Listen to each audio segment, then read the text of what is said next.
Welcome. ಎಲ್ಲ ಹೇಗಿದ್ದೀರಾ? ಎಲ್ಲ ಚೆನ್ನಾಗಿದ್ದೀರಾ ಅಂತ ಅಂದ್ಕೊಂಡಿದ್ದೀನಿ. ಇವತ್ತು ನಾನು ಮಾಡ್ತಿರೋ ರೆಸಿಪಿ ಚಿಲ್ಕೋರೆ ಬೇಳೆ ಸಜ್ಜಿಗೆ ಅಂತಾರೆ, ಸಜ್ಜೆ ಅಂತಾರೆ, ಎರಡೂ ಅಂತಾರೆ. ಹಾಗಾಗಿ ನಮ್ಮನೆ ರುಚಿ ನಿಮ್ಮೆಲ್ಲರಿಗಾಗಿ. ಬನ್ನಿ ಏನೇನು ಬೇಕು ಪದಾರ್ಥಗಳು ಹೇಳ್ತೀನಿ ನೋಡಿ. ಬೇಕಾದ ಪದಾರ್ಥ: ಒಂದು ಬಟ್ಲು ರವೆ ಇಟ್ಕೊಂಡಿದ್ದೀನಿ, ಎಣ್ಣೆ, ಸಾಸಿವೆ, ಕಡಲೆಬೇಳೆ ಮತ್ತು ಒಣಮೆಣ್ಸಿಕಾಯಿ, ಕರ್ಬೇವಿನ ಸೊಪ್ಪು, ಚಿಲ್ಕೋರೆ ಬೇಳೆ ಅಂದರೆ ಅವರೆಕಾಳನ್ನ ಚಿಲ್ಕಿಸಿಟ್ಟಿರೋದು, ಕೊತ್ತಂಬರಿ ಸೊಪ್ಪು, ತೆಂಗಿನಕಾಯಿ ತುರಿಬೇಕು ಮತ್ತು ರುಚಿಗೆ ತಕ್ಕಷ್ಟು ಉಪ್ಪು ಬೇಕು, ನೀರು 1ಕ್ಕೆ 3ರಷ್ಟು. ಬನ್ನಿ ಒಗ್ಗರಣೆ ಹಾಕೋಣ. ಈಗ ನೋಡಿ ಎಣ್ಣೆ ಹಾಕ್ತಾಯಿದ್ದೀನಿ. ಈಗ ದೊಡ್ಡ ಸ್ಪೂನ್ 7ರಿಂದ 8 ಸ್ಪೂನ್ ಎಣ್ಣೆ ಹಾಕ್ಕೊತಾ ಇದ್ದೀನಿ. ಎಣ್ಣೆ ಕಾದಿದೆ. ಸಾಸಿವೆ ಮತ್ತು ಕಡಲೆಬೇಳೆ ಎರಡೂ ಹಾಕ್ತಾಯಿದ್ದೀನಿ.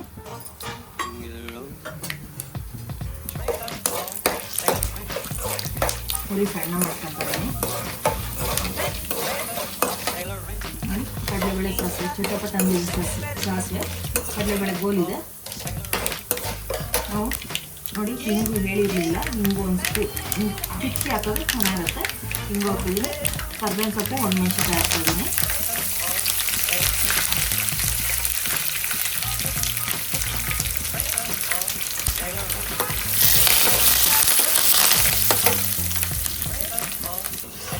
ಕರ್ಬೇವಿನ ಸೊಪ್ಪು, ಒಣಮೆಣ್ಸಿಕಾಯಿ, ಕಡಲೆಬೇಳೆ ಎಲ್ಲ ಕೆಂಪಾಗಿದೆ. ನೋಡಿ ಅವರೆಕಾಳು ಚಿಲ್ಕಿಸಿಟ್ಟಿರ್ತೀವಲ್ಲ ಅದನ್ನು ಹಾಕ್ಬಿಟ್ಟು ಸ್ವಲ್ಪ ಹಸಿ ವಾಸನೆ ಹೋಗೋ ತನಕ ಹುರ್ಕೊಬೇಡ.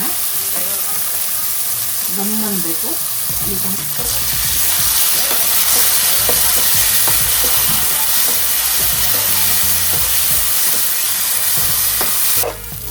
ನೋಡಿ ಅವರೆಕಾಯಿ ಹಸಿ ಸ್ಮೆಲ್ ಹೋಗಿದೆ. ಚಿಲ್ಕೋರೆ ಬೆಳೆದು ಹಾಕಿ ಸ್ಮೆಲ್ ಹೋಗಿದೆ. ಇವಾಗ ನಾನು ನೀರನ್ನ ಕಾಯಿಸಿಟ್ಕೊಂಡಿದ್ದೀನಿ. 1ಕ್ಕೆ 3ರಷ್ಟು ನೀರು ಹಾಕ್ಕೊತೀನಿ. ತುಂಬ ಚೆನ್ನಾಗಿರುತ್ತೆ ಟೇಸ್ಟು.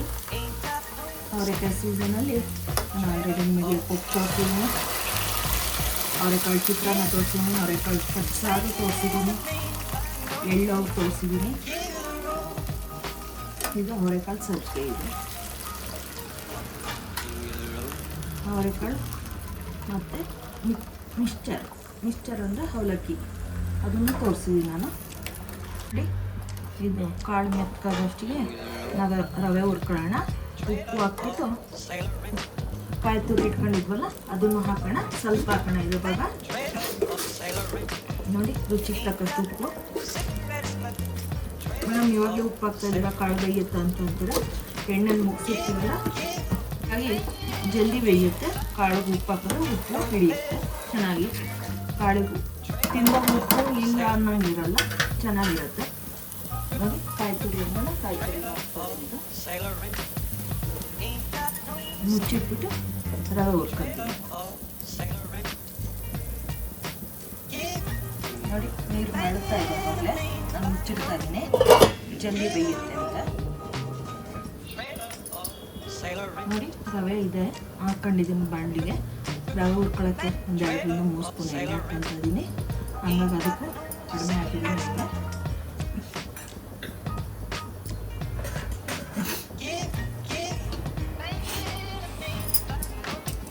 ಎಣ್ಣೆ ಹಾಕಿ ರವೆ ಹುರಿದ್ರೆ ಸಿಗಲ್ಲ ಮತ್ತು ರವೆ ಸ್ಮೆಲ್ಲು ಚೆನ್ನಾಗಿ ಬರುತ್ತೆ.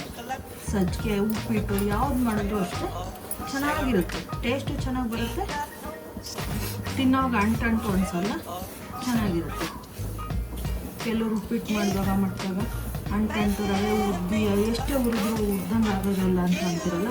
ಎಣ್ಣೆ ಹಾಕಿ ಹುರಿದ್ರೆ ಅಂಟು ಬರಲ್ಲ. ನಿಮ್ಮ ಮನೇಲಿ ನೀವು ಈ ರೆಸಿಪಿಗಳನ್ನ ಮಾಡಿ ಹೇಗಿದೆ ಅಂತ ಟೇಸ್ಟ್ ನೋಡಿ ಆಮೇಲೆ ಕಮೆಂಟ್ ಮಾಡಿ.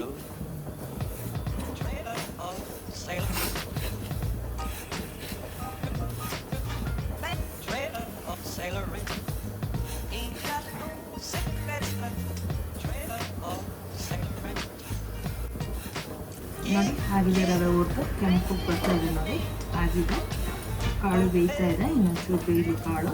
ಹಾಗಾಗಿ ರವೆ ಹುರಿದಿದ್ದಾಗಿದೆ, ಆಫ್ ಮಾಡ್ಕೊಳ್ತೀನಿ. ಅಷ್ಟರೊಳಗೆ ನಾನು ಚಟ್ನಿ ಮಾಡ್ಕೊಳ್ಳೋದು ನಿಮ್ಗೆ ಆಲ್ರೆಡಿ ನಾನು ತೋರಿಸಿದ್ದೀನಿ. ಹಾಗಾಗಿ ನಾನು ಚಟ್ನಿ ಮಾಡ್ಕೊಬರ್ತೀನಿ. ನೋಡಿ ಕಾಳು ನೀರು ಮಳ್ತಾ ಇದೆ, ತೆಗಿತಾ ಇದ್ದೀನಿ. ಈಗ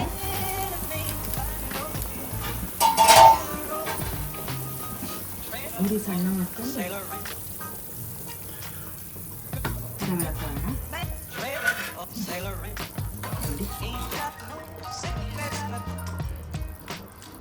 ನೋಡಿ ಬೆಂದಿದೆ, ತುಂಬ ಮಿಕ್ಸ್ ಆಗತ್ತೆ ಅಂತಿಲ್ಲ, ಹಂಗಂದ್ರೆ ಸಾಕು ಬೆಂದಿದೆ. ನೋಡಿ ಒಣಮೆಣ್ಸಿಕಾಯಿ ಹಾಕಿದ್ವಲ್ಲ ಕಲರ್ ಚೇಂಜ್ ಆಗಿದೆ. ಒಣಮೆಣ್ಸಿಕಾಯಿ ಬೇಡ ಅನ್ನೋದು ಸ್ಕಿಪ್ ಮಾಡ್ಕೊಳ್ಳಿ. ರವೆ ಹಾಕಂತ ಇದ್ದೀನಿ, ಉರಿ ಸಣ್ಣ ಇಟ್ಕೊಂಡು ರವೆ ಹಾಕೊಳ್ಳಿ, ಇಲ್ಲಾಂದರೆ ಸಿಡಿಯುತ್ತೆ. ನಾನು ಅವರೆಕಾಳು ಐಟಮ್ ಅಂತ ಅವರೆಕಾಳು ರೆಸಿಪಿ ಅಂತ ಹೇಳಿದ್ನಲ್ಲ, ನಾನು ಅವರೆಕಾಳು ರೆಸಿಪಿ ಎಲ್ಲ ಡಿಸ್ಕ್ರಿಪ್ಷನ್ ಬಾಕ್ಸಲ್ಲಿ ಇರುತ್ತೆ, ಸರ್ಚ್ ಮಾಡಿದ್ರೆ ಸಿಗುತ್ತೆ ನಿಮಗೆ. ಕುಂಬ್ಳತಾ ಇದೆ, ತಟ್ಟೆ ಮುಚ್ಚಿಟ್ಬಿಡ್ತೀನಿ 2 ನಿಮಿಷ, ಕುಂಬ್ಳುತ್ತೆ, ಇಲ್ಲಾಂದರೆ ಸಿಡಿಯುತ್ತೆ. ನೋಡಿ ಮುಚ್ಚಿಟ್ಟಿದ್ದೆಲ್ಲ ತೆಗಿತಾ ಇದ್ದೀನಿ, ಕುಂಬ್ಳಿದೆ ನೋಡಿ, ಚೆನ್ನಾಗಿ ಕುಂಬ್ಳಿದೆ. ಕೈ ಆಡೋಕ್ಕೆ ಮುಂಚೆ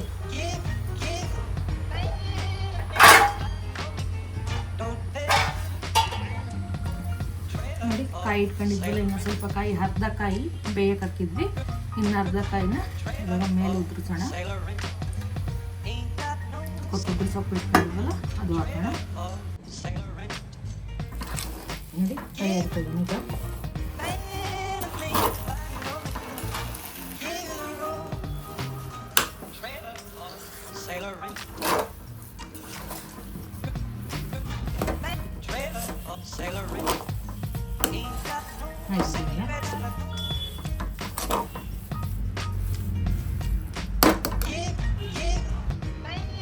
ನೋಡಿ ಅವರೆಕಾಳು ಸಜ್ಜಿಗೆ ಆಗಿದೆ, ಹೇಗಿದೆ ಅಂತ ಟೇಸ್ಟ್ ಮಾಡಿ ಹೇಳ್ತೀನಿ ನಿಮಗೆ. ನೋಡಿ ಹಂಗೆ ತಿಂದು ಹೇಳ್ತೀನಿ ಫಸ್ಟು.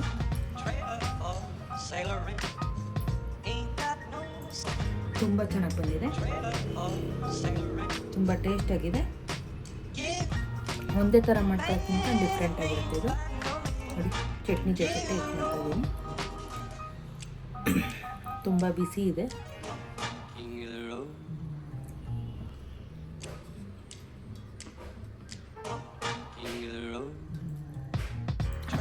ಚಟ್ನಿ ಜೊತೆ ತುಂಬ ಚೆನ್ನಾಗಿದೆ ಕಾಂಬಿನೇಷನ್ನು, ಎರಡಕ್ಕೂ ಕಾಂಬಿನೇಷನ್ ತುಂಬ ಚೆನ್ನಾಗಿದೆ. ನೀವು ಮಾಡ್ಕೊಳ್ಳಿ, ತಿಂದು ಹೇಗಿದೆ ಅಂತ ಟೇಸ್ಟ್ ಹೇಳಿ ಕಮೆಂಟ್ ಮಾಡಿ.